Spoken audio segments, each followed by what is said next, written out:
Bonjour, bienvenue dans cette nouvelle vidéo des astuces de Fred. Aujourd'hui, nous allons parler des pensées obsessionnelles. Moi-même, quand j'étais jeune, je ne pouvais pas m'empêcher de penser. Je m'imaginais toujours ce que les autres avaient pu penser de ce que j'avais dit, ou s'ils avaient mal compris ce dont j'avais parlé, ou ce qu'ils pensaient de moi.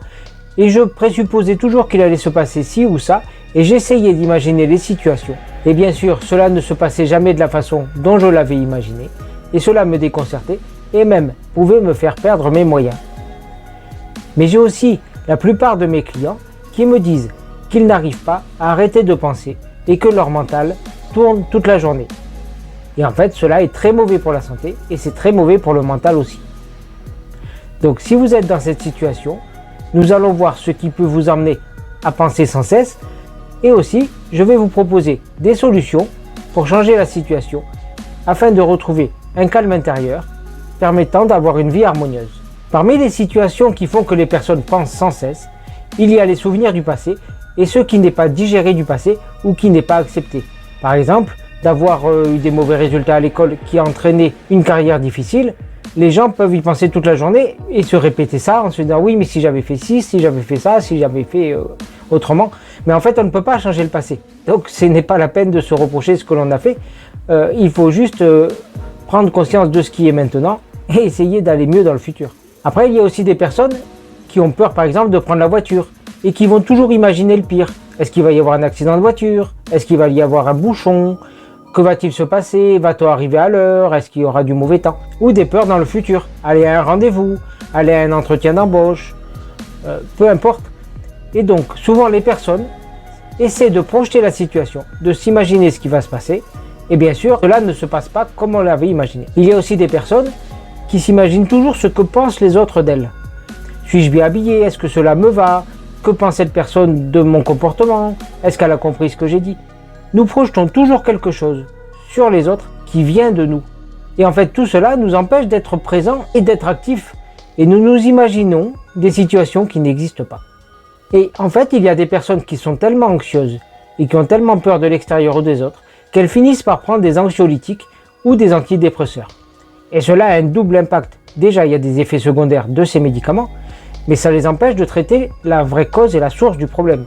Donc, ce mal-être risque de perdurer à un certain moment, même si à certaines périodes, ces médicaments peuvent être utiles pour baisser la crise ou baisser une anxiété trop importante. Et en fait, sur le moyen long terme, cette anxiété permanente peut emmener des problèmes de santé, que ce soit au niveau neurologique ou au niveau de la santé en général ou de l'inflammation dans le corps. Maintenant, nous allons voir quels sont les moyens pour résoudre ces problèmes. Le premier moyen est d'identifier la cause de ces pensées incessantes. S'il y a des pensées répétitives qui sont toujours présentes, par exemple, que pense cette personne de moi, ou je fais toujours mal, ou ci ou ça, il s'agit d'identifier le moment où ces pensées sont arrivées et quelles peuvent en être la cause. Est-ce que c'est une situation qui s'est passée à l'école? Est-ce que c'est dans votre éducation?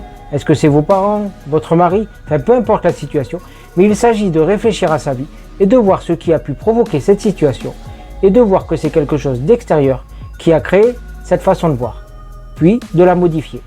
Il y a aussi des personnes qui s'imaginent toujours le pire. Cela va mal se passer, cela va être difficile ou ci ou ça. Et en fait, à ce moment-là, il faut en prendre conscience et transformer ce qui est négatif en pensée positive et s'imaginer que les situations vont bien se passer et sans être impacté par la situation, sans mettre de charge émotionnelle dans ce qui se passe, de nous distancier de la réaction des autres et des événements. Un autre moyen de se libérer des pensées est d'en parler aux personnes qui sont concernées pour avoir leur point de vue. Et souvent on constate que c'est nous qui avons imaginé cette situation et qu'en fait ces personnes pensaient d'une autre façon et qu'elles-mêmes projetaient des pensées sur nous dont nous n'avions pas conscience. Donc c'est une bonne chose d'échanger avec les personnes concernées et si vous ne le pouvez pas, alors écrivez tout cela sur un papier et une fois que c'est dit, cela permet d'apaiser, de le digérer. Pour le corps, c'est la même chose de le dire, de l'écrire et en fait une fois que c'est fait, c'est sorti et comme ça, ça ne tourne plus en boucle à l'intérieur. Autre moyen de ne pas penser sans cesse est de ne pas projeter dans le futur ce qui va se passer, mais au contraire, de rester dans le moment présent. Dans le moment présent, il n'y a pas de difficulté. Là, vous êtes en train de me regarder et s'il y a des factures qui ne sont pas payées, c'est pas grave, vous le ferez plus tard. Si votre enfant n'a pas fait ses devoirs, ben, c'est pas grave. Vous prenez le temps de regarder la vidéo et vous vous en occuperez après. Donc, le plus important est de rester dans le moment présent sans penser à rien. Et pour cela, vous pouvez lire le livre d'Eckhart Tolle, Le pouvoir du moment présent, ou regarder ses vidéos YouTube sur Internet. Il y a des vidéos qui sont traduites en français, et puis ces vidéos originales sur sa chaîne peuvent être regardées en ajoutant les sous-titres en français. Et Eckhart Tolle est de très bons conseils, parce qu'il a compris comment se détacher du corps de souffrance et arrêter ce mental qui a toujours peur de tout. Et lui maintenant arrive à rester constamment dans le moment présent sans s'inquiéter. Et si on arrive à faire cela, ça nous permet de trouver un espace de paix et d'harmonie en nous et d'affronter des situations difficiles sans que cela nous impacte.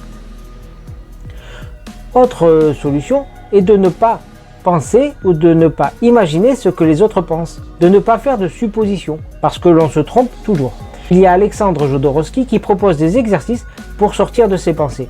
Et j'ai lu dans un article d'Inexploré ou Nexus, je ne sais plus, qu'il avait demandé à une personne de se peindre entièrement en bleu comme un schtroumpf et d'aller dehors comme ça. Bien sûr, elle était habillée, mais tout le reste de sa peau qui dépassait des habits était bleu. Il lui a demandé d'aller au supermarché et au marché faire ses courses comme cela. Parce que cette personne avait toujours peur du regard des autres. Et en fait, elle a réussi à faire l'exercice et elle s'est rendue compte que certes, les personnes la regardaient, et puis au bout de quelques secondes, ils passaient à autre chose et ils continuaient leur vie. Et personne ne l'a insultée ou personne ne l'a agressée. Et en fait, il ne s'est rien passé. Elle était juste en bleu au milieu du magasin et elle a vécu normalement. Et elle s'est rendue compte que tout ce qu'elle imaginait était une projection. Et le dernier point qui peut arrêter ces pensées obsessives, c'est l'opinion que vous avez de vous-même. Et donc de commencer à vous aimer et à vous accepter tel que vous êtes. Un exercice peut être de vous mettre devant la glace et de vous féliciter et de vous dire « Je suis beau, je suis belle, j'arrive à réussir tout ce que j'entreprends, je suis quelqu'un de bien ». Même si vous ne le pensez pas totalement au moment où vous le dites, de le dire et de le verbaliser, cela crée des hormones de bien-être et cela va vous aider à ancrer cette pensée en vous et à pouvoir être serein dans toutes les situations. Donc, pour résumer, pour arrêter ces pensées obsessives, il faut en trouver la cause et l'origine, soit réussir à les travailler soi-même, soit aller voir un thérapeute comme moi qui peut aider à les libérer, et surtout s'aimer, s'apprécier, pardonner tout ce qui s'est passé et ne plus projeter ce que peuvent imaginer ou penser les autres. Voilà, j'espère que cette vidéo des astuces de Fred vous aura été utile et que vous arriverez à appliquer ces conseils afin de retrouver la sérénité et l'harmonie en vous. A bientôt pour une prochaine vidéo des astuces de Fred et en attendant, prenez soin de vous.